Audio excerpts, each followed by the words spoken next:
broke, loser, failure, goddamn low life. These are words you're gonna hear from people who love you on your way to success. You understand that? It ain't for everybody, you know? Especially at this stage when you're on YouTube and you're promoting. You know, you're just starting out and you're not getting the views you want. You know, you're dropping music and you're not getting the amount of streams you want. It's gonna be a very dark and lonely place, you know what I'm saying? And people are gonna remind you of, like, what the fuck are you doing? Like, go and do this and go and do that, and why are you in the place that you're in? And that's exactly, if you're feeling like that, that's exactly why you should start this. And I've been trying to be as proactive as possible on this. I've been dropping shorts, I've been dropping videos just about every single day. And even sometimes for me, it's difficult, you know, trying to find the time and, you know, make this a priority. But I promise you that if you do, it will be fruitful, you know. So I encourage all the YouTube, you know, all the new creators out there, like myself, you know, just to go out there and just try, do your best, you know, put out content, put out multiple videos, multiple different streams of them. Like, you know, like I said, mix it up, do shorts sometimes if you're getting overwhelmed with trying to put out a whole 20-minute long video, and you just pump out a few shorts, you know, or maybe you got time to make a couple long videos, you know, stack them up, you know, in case for the days that you are running a little busy, you still got content to push. That's what I'm trying to understand, is how to manage my time, you know. Every day I may not have time to film, but there's days where I can film a bunch of content, you know, and get a plethora of different ideas on my, you know, out there. Either way, I'm learning to be consistent on it, and that's the key. So if you are a new creator and you are starting out here on YouTube, you know, I highly suggest you just stay consistent, stay persistent. You know, you're gonna have to go through a lot of challenges and a lot of obstacles along the way. You feel me? Just like life. You know, only way to do it is get through it. You know, you gotta take one step at a time. You gotta, you know, take the first step. You know how they say you gotta crawl before you can walk. You know, you gotta walk before you can run. So that's where I'm trying to go on YouTube, is to reach a level to where I can be monetized and then, you know, make a living off this and be able to provide for my kids, be able to, you know, fund more of my music with this and do things that I want to do in life instead of having to go and find odd jobs and, you know, do things that make me feel miserable on the inside, you know, just to get a check, just to get enough to survive, you feel me? And it still ain't enough. So if you're in one of those positions and you're in that boat like myself, you feel me? Right now is the time to pick up a fucking camera and just start recording, you know? You know, talk about what's going on in your life, talk about what you do, where you come from. You know, I guarantee there's somebody out there that can relate. And, you know, 9 times out of 10, you know, there's somebody willing to listen to your story if you got a good one to tell. And we all got a good story to tell if you tell it right, you feel me? So, and this is the best way to learn how to talk and how to articulate your thoughts and, you know, put ideas together. And before you know it, you know, this may lead to something else, another endeavor in life, and it may open some doors for you. You may create a community amongst like-minded individuals. So, you know, what do you got to lose, you feel me? So I would just say, you know, continue to push content, continue to put yourself out there, continue to be fearless, you know. Some days you may not want to wake up and do this shit. That's how I feel, you know.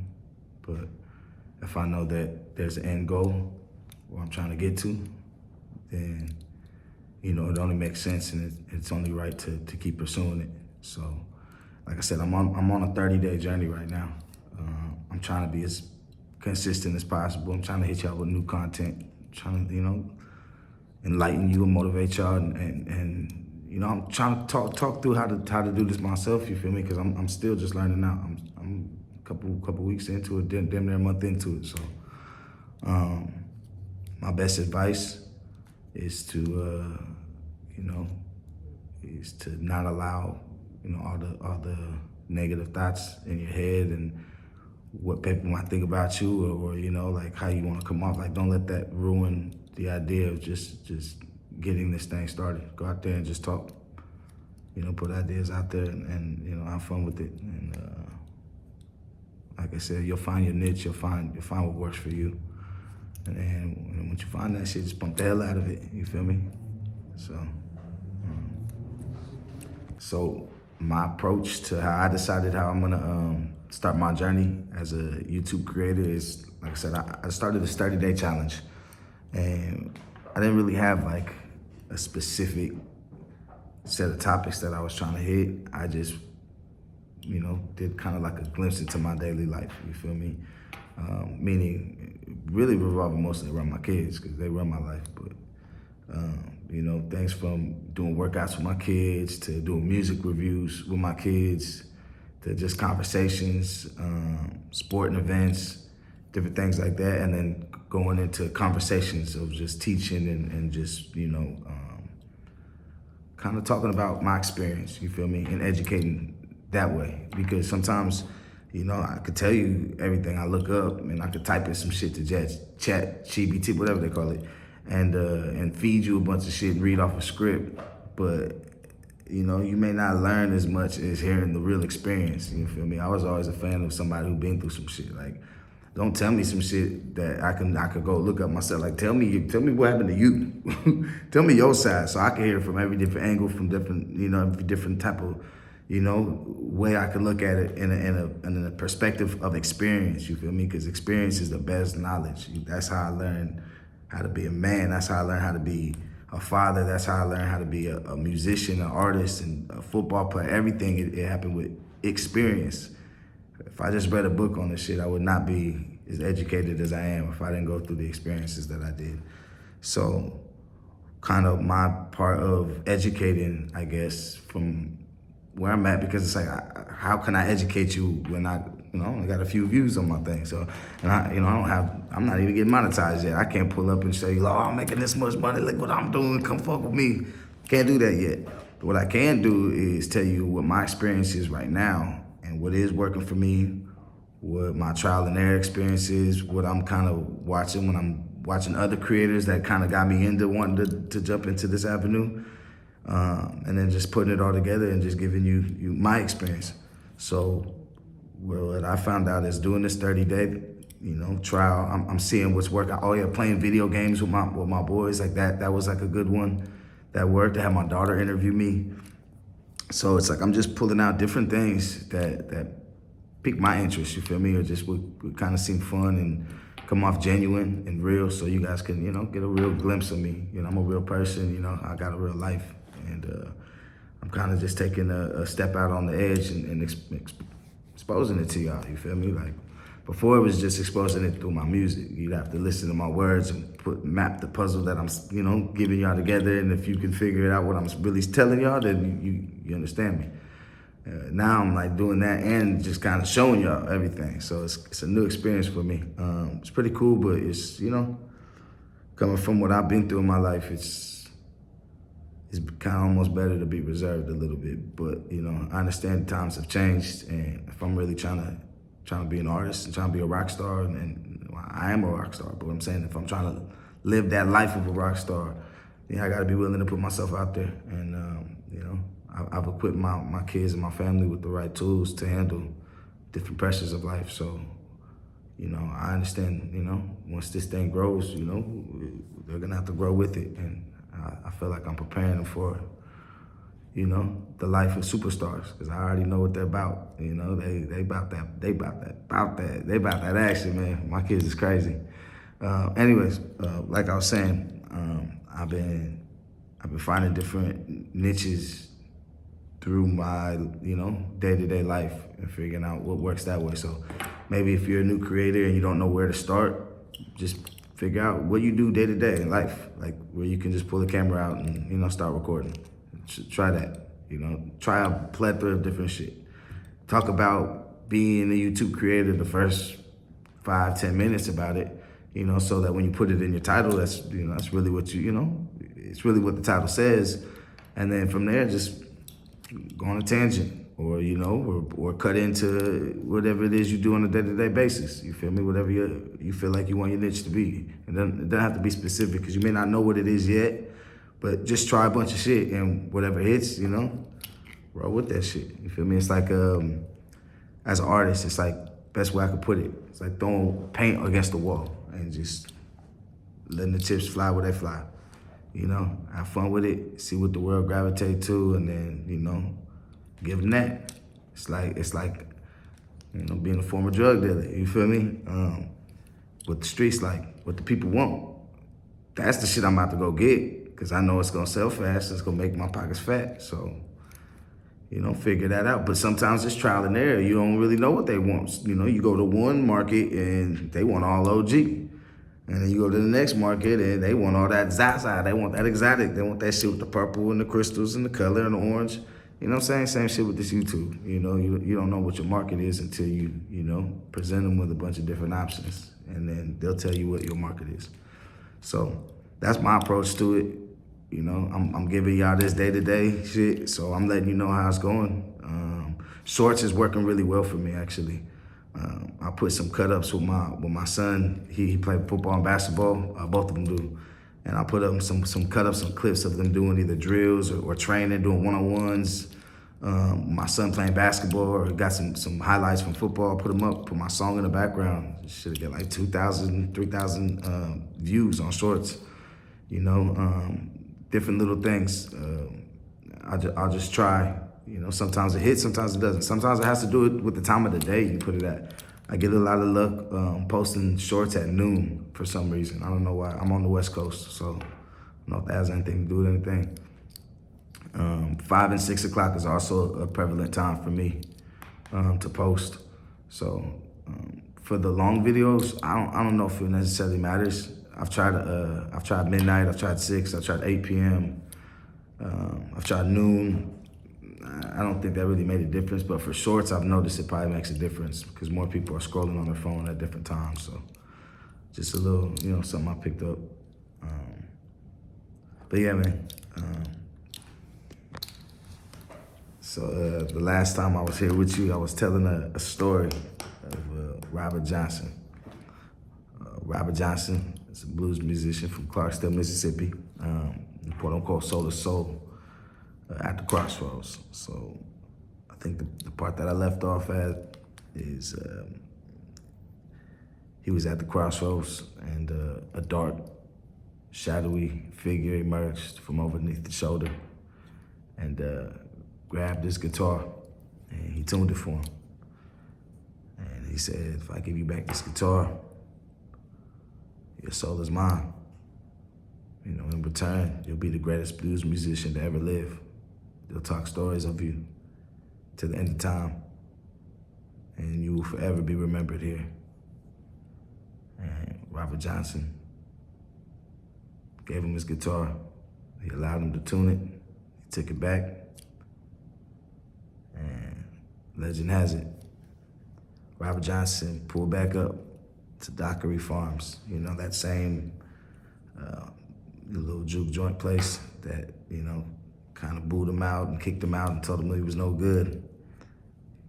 He showed up into that same very spot, cool as a breeze. Sat down. His energy was different though. He didn't talk to nobody. He wasn't as joyous as he used to be. So green behind the ears, He looked like a seasoned vet. He came there, he set up shop, wore a brim hat right over his eye, with a shadow right across his eye. Couldn't see his eyes. He sat down and he started playing. Boy, he played the lights out of that place. People were so amazed because he would be hunched over with his back turned to the crowd, but he would play the most amazing riffs anybody's ever heard, any blues that I ever heard down there in Clarksdale, Mississippi. That's the home of blues. That's the Delta blues. They never heard nothing like this before. And even some of the people who were known to be the greats around that area, they were there that night. And they witnessed something that they spoke of like it was a legend. Like they've never seen this. Somebody come back within months' time and learn how to play the blues better than they've ever heard before in their lives. And so they say, you know, he sold his soul to the devil. There's no way he had that sold his soul to the devil. As the myth outgrew the man, he started to take off and ascend, you know. I think he made up to about 29 songs. He made about 29 songs. And one day he was at a bar, and apparently he had slept with one of the bar handlers or somebody from the bar. He slept with his wife, and he was there drinking all night. And he was knocking him back. He was drinking all night, playing the blues, and somebody brought him a drink, and it was poisoned. And he drank it. He didn't know it was poisoned. And as he drank it, he started to play his blues music. He started to cough up blood. And before you know it, he stopped playing, and he was hunched over, coughing up blood, pieces of his stomach just coming out, hour by hour, just deteriorating from the inside. And as he was hunched over on his last of his dying deathbed, he was 27 years old, and he died unexpectedly, poof. And in that short amount of time, he was able to record only 29 songs. And that's why I said the myth outgrew the man, because unbeknownst to him, people really believed the idea that he sold his soul because of the way he died. And it was like the devil coming back and coming back for his soul. His time was done. He was coming to cash out on his soul. And that was actually the start of what you now know is the 27 Club. So the 27 Club, if you don't already know, it's like an exclusive club, you know, for musicians and rock stars and things of that nature, who died at the age of 27. And Robert Johnson just so happened to be the ambassador, man. He was the creator of the club. But other names that you probably know, you know, the late great Jimi Hendrix, Jim Morrison, Janis Joplin, Kurt Cobain. There's a few others, but Amy Winehouse. You know, a bunch of big time rock stars in my eyes, and so there was this kind of this mystique around how Robert Johnson died. It was just kind of peculiar. I don't even know how to say the goddamn word. I ain't gonna try. It was strange, none the least. So they say, you know, people who were around at that time, how, you know, he was kind of not really like that great of a blues musician. He was all right, but, you know, he wasn't that, you know, he wasn't better than them. You know, he obviously, you know, there's been multiple accounts, multiple stories of some of the counterparts of people who were around at the time, all said the same thing. He wasn't that good, and he left out of town, came back, and he was playing fucking circles around these people, and he was just a whole different being. He was just a whole different force. And so, you know, it's down south. They have legends out there. A lot of people practice hoodoo and voodoo and shit like that. So, you know, because of the way he died also, it made the already growing myth even bigger than it was. And I thought that was so fascinating because, you know, there's this story, you know, you went from being not the best and not that great and, you know, kind of being rough around the edges to overnight in their eyes becoming this overnight sensation and just blowing up and just you know, playing circles around your counterparts essentially, and then almost to a point where they don't even believe how good you got was by nature. Like, this had to be some mystical force that came and brought this nigga powers to be like this, you know? And so you have people talking about you like this, and then not only like that, you go out in an absurd, crazy way where you're poisoned and you have this awful death where you're just spitting up blood and spitting up pieces of your stomach for 3 days straight. Like, yeah, nigga, you sold your soul. I believe this shit too. You feel me? So I just thought that shit was fascinating. And then when I would go back and look at all my favorite rock stars, you know, the Jimi Hendrixes, the Rolling Stones, you know, Kurt Cobain, like they all talked about Robert Johnson. They all talked about these crossroads, like this was some mythical place and that it existed and like there's powers that come with it. And the people who were talking about it, they all died at 27 too. So I'm like, oh shit. This shit seems like, you know, real or not, I'm invested. I'm invested.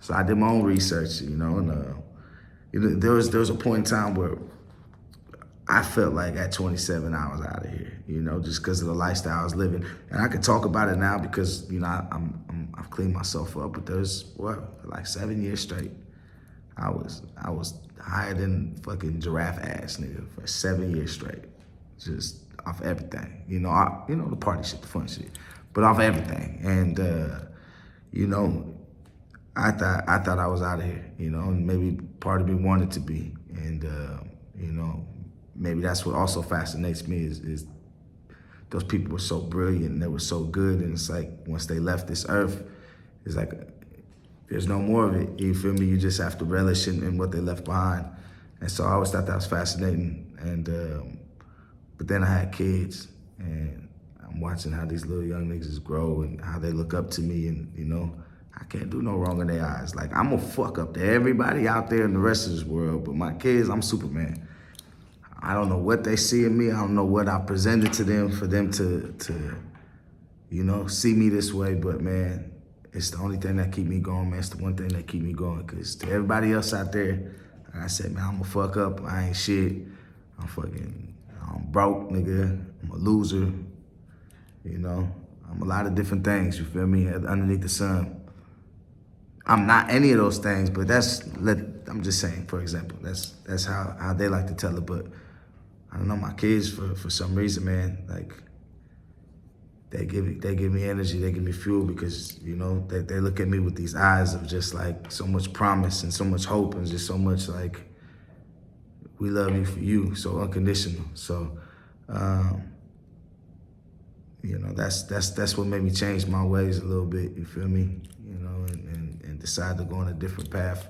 You feel me? I'm still I don't stop using these big ass words that I don't know how to fucking pronounce, but I'm still a rambunctious, there you go, motherfucker, you feel me? I just veered courses a little bit and understand what's important to me right now. So, like I said, man, I got a lot more stories to tell you. I'm on this next little clip I put out for y'all. I'm gonna tell you how I took that Robert Johnson story and how I made my own flip on it and how I really traveled down to those exact crossroads. And guess what the fuck I did?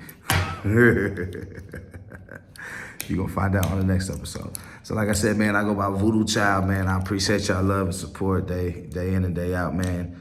I'm a little all over the place sometimes, you know, as I do more videos, you're gonna find out who I really am. So I appreciate y'all sticking with me. Follow me at Voodoo Child with 3 I's, TAC. What's that? Subscribe, comment, follow, like, all that good shit. Turn on your notifications. Peace, love, Rockstar, out. My soul never break. Got my back, I'm feeling straight. Devil tried to pull me down, but I keep on climbing now. I keep on climbing now, and I keep on climbing now.